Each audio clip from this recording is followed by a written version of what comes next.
नमस्कार प्रेक्षकांनो, ठरलं तर मग मालिकेच्या आजच्या म्हणजेच 9 मेच्या भागात आपल्याला एक जबरदस्त असा ट्विस्ट पाहायला मिळणार आहे. पण त्याआधी जर तुम्ही माझ्या चॅनलवर नवीन असाल तर चॅनलला प्लीज सबस्क्राईब करा. तर प्रेक्षकांनो, आता आपण पाहतो की महिपत हा दामिनीच्या ऑफिसमध्ये आलेला असतो. तिला असं विचारतो की उद्या कोर्टात सगळं आपल्याच बाजूने होईल ना? तर दामिनी म्हणते, प्रिया म्हणाली आहे खरं की ती सायकोलॉजिस्ट समोर सगळं नीट बोलली आहे, पण आय डाऊट. फोनवर घाबरल्यासारखी वाटत होती ती. उद्या अर्जुन आपल्यावर काहीतरी बॉम्ब टाकणार आहे एवढं नक्की, आणि ते आधीच तो आपण डिफ्यूज केला पाहिजे. तर आता दामिनी महिपतला म्हणते, शिकरे तुम्ही मला नीट आठवून सांगा, तुम्ही नीट सगळं मला सांगितलं आहे ना याआधी?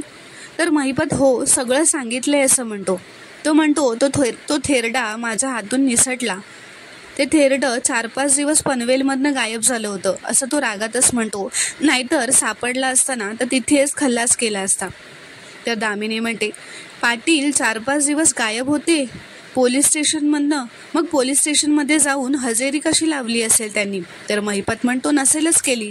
तर दामिनी महिपतवर आता चिडतच असं म्हणते, हो मग मला हे सांगितलं का नाही? महत्त्वाचं आहे हे. पाटीलने जर सही केली नाही आहे म्हणून आपण त्याची बेल कॅन्सलसुद्धा करू शकतो.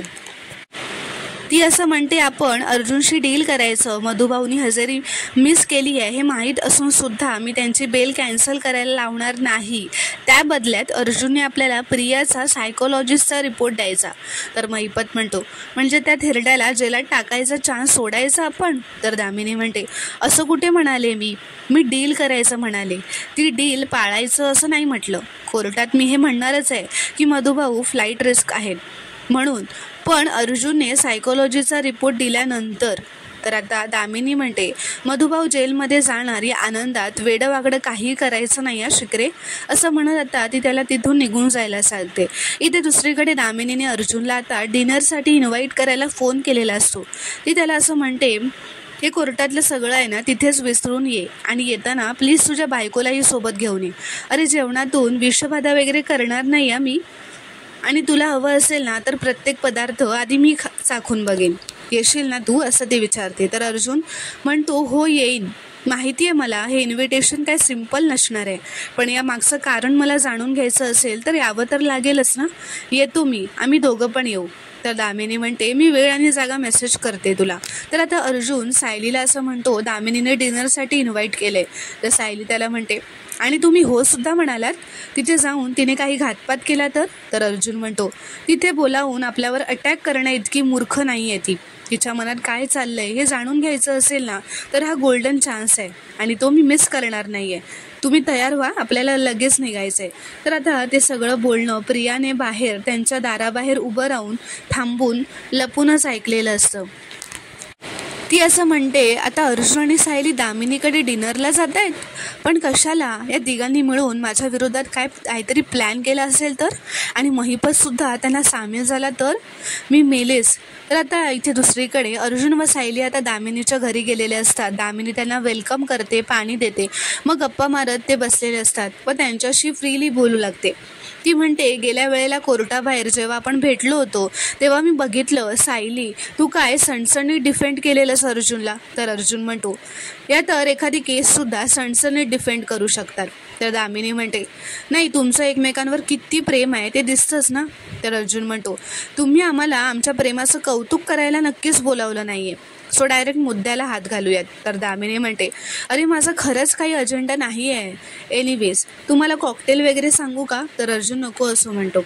तर दामिनी म्हणते, बरोबर आहे, रविराजचा शिष्य आहेस ना तू, या सगळ्या गोष्टी तू घेत नसणार. तर अर्जुन म्हणतो, एक्झॅक्टली, सिनियरने मला हे शिकवलं आहे. कोर्टाची आर्ग्युमेंट असेल तेव्हा अपोजिशनच्या लॉयरच्या घरी स्वतःचं ब्रेन नेहमी शार्प ठेवायचं, कारण कोण कुठून कधी वार करेल हे काहीच सांगता येत नाही. तर आता सायली म्हणते, ज्या वकील मॅडम शुद्धीत असताना बोललेल्या शब्दाचा वेगळा अर्थ काढतात, त्याचा गैरफायदा घेतात, अशा व्यक्तीसमोर आम्ही भान हरपून कसं चालेल ना, असं ती दामिनीला म्हणते. तर अर्जुन म्हणतो, माझ्या बायकोची सेन्स ऑफ ह्युमर खूपच चांगला आहे, आजपासून तो तुमच्या नेहमी लक्षात राहणार आहे. तर आता इथे दुसरीकडे प्रिया तिच्या खोलीत येते व म्हणते, विरोधी पक्षाचे वकील भेटून काय प्लॅनिंग करत असतील? अर्जुन, सायली आणि दामिनी एकत्र येणं माझ्यासाठी खूपच डेंजरस गोष्ट आहे. महिपत काय फक्त दामिनीच्या होला हो करत असतो आणि माझ्या विरोधात कट रचला जातोय हे नागोबाने पण मला सांगितलं नाही. सगळे एकाच माळेचे मणी आहेत. पण नाही, आता मला सावध राहायला हवं, नाहीतर सगळे मिळून माझी शिकार करतील आणि स्वतः केसमधून अलगद बाजूला निघून जातील. तर आता तेवढ्यातच मागून अश्विन तन्वीला हाक मारतो. तर ती त्याचा आवाज ऐकून घाबरते. तर अश्विन म्हणतो, अगं एवढं दचकायला काय झालं तन्वी? प्रिया म्हणते, अरे काही नाही, गरम होतंय ना म्हणून जीव असा घाबराघुबरा झाला. तर अश्विन म्हणतो, अगं मग एसीचं टेम्परेचर कमी करायचं ना, तू पण काय? तर आता तो टेम्परेचर कमी करतो. अश्विन प्रियाला तर रिलॅक्स व्हायला सांगतो व तिथून त्याच्या कामासाठी निघून जातो. इथे दुसरीकडे अर्जुन व सायली दामिनीकडे जेवायला बसलेले असतात. दामिनी त्यांना गोड घ्या, जेवणात काही पदार्थ खा म्हणून आग्रह करत असते.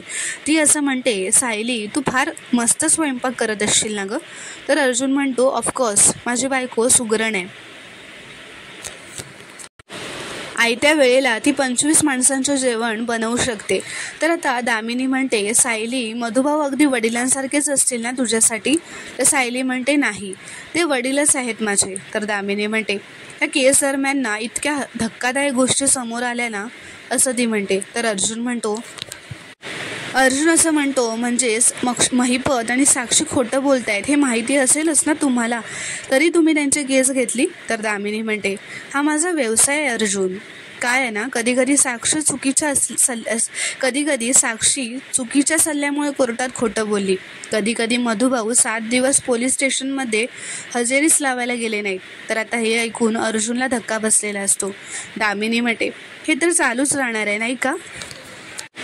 पण मला सांगा, मधुभाऊंच्या जीवाला धोका होता तेव्हा तुम्ही त्यांना मुळशीला घेऊन गेला होतात का? सायली, तुला हे खूप जड गेलं असेल ना गं? तर सायली म्हणते, नाही, कारण तेव्हाही हे माझ्या आणि मधुभाऊंच्या पाठीशी ठामपणे उभे होते, त्यामुळे तेही संकट अगदी विरून गेलं. तर दामिनी म्हणते, अर्जुनसारखा वकील तुझा नवरा आहे म्हणजे प्रश्नच नाही. अगं त्याला माहीत होतं की मधुभाऊनी 6 दिवस काय 1 दिवस जरी हजेरी चुकवली ना तरी तिथे फ्लाईट रेस्ट करतात, त्यांना जेल होऊ शकते, त्यांची बेल कॅन्सल होऊ शकते. पण नाही, या सगळ्याची काळजी केली नाही त्याने. अर्जुनने फक्त त्यांच्या जीवाची काळजी केली. असा नवरा मिळायला भाग्य लागतं. तर आता अर्जुनच्या हळूहळू लक्षात येत असतं की दामिनीने त्यांना इथे का बोलावलंय. तर तो आता असं म्हणतो, हे जेवणाचं नाटक बंद करा,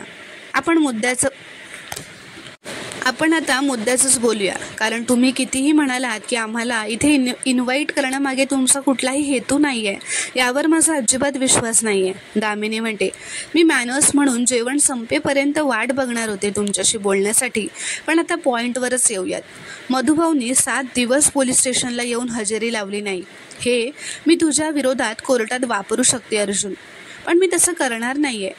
मी त्यांना परत जेलमध्ये पाठवणार नाही आहे. इनफॅक्ट त्यांची हजेरी त्यांनी लावली नाही हे मी पूर्णपणे विसरून जाणार आहे. अरे खरंच? तर अर्जुन म्हणतो, आणि त्या बदल्यात तुम्हाला माझ्याकडून काय हवं आहे? तर दामिनी म्हणते, फार काही नाही रे, प्रिया मधुकरची जी सायकोलॉजिस्टने चौकशी केली ना त्याचा रिपोर्ट हवा आहे, बस, बाकी काही नाही. तर अर्जुन म्हणतो, म्हणजे तुम्ही मला डील ऑफर करताय? तर दामिनी म्हणते, हो, मधुभाऊंना जेल बाहेर ठेवण्यासाठी ही काय फार मोठी डील नाही आहे आणि तुझ्या फायद्याचीच आहे. तर अर्जुन म्हणतो, आणि तुमच्याही. ग्रेट, तुम्हाला ब्रिलियंट लॉयर असं उगाच म्हणत नाही.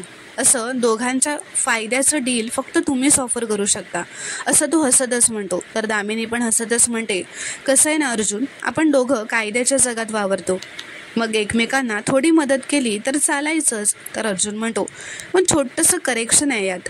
तर दामिनी म्हणते, तू सांग ना, आपण करू. तर अर्जुन म्हणतो, या डीलमध्ये ना फक्त तुमचाच फायदा आहे, माझा नाही.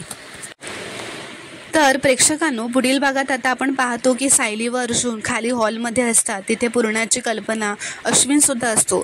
सायली पूर्णाजीला म्हणते, आज मदर्स डे आहे पूर्णाची, तुम्हा दोघींना आमच्याकडून हॅप्पी मदर्स डे असं म्हणत सायली व अर्जुन पूर्णाजीच्या एकत्र जोडीने पाया पडतात व नंतर ते दोघेही कल्पनाच्या पाया पडायला जातात. तेव्हा कल्पना उठून उभी राहते व तिथून तिच्या खोलीत वर जाण्यासाठी निघत असते.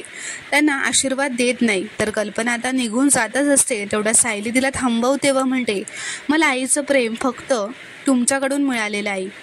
तुम्हाला भेटण्याआधी मला माहीतच नव्हतं की आई कशी असते.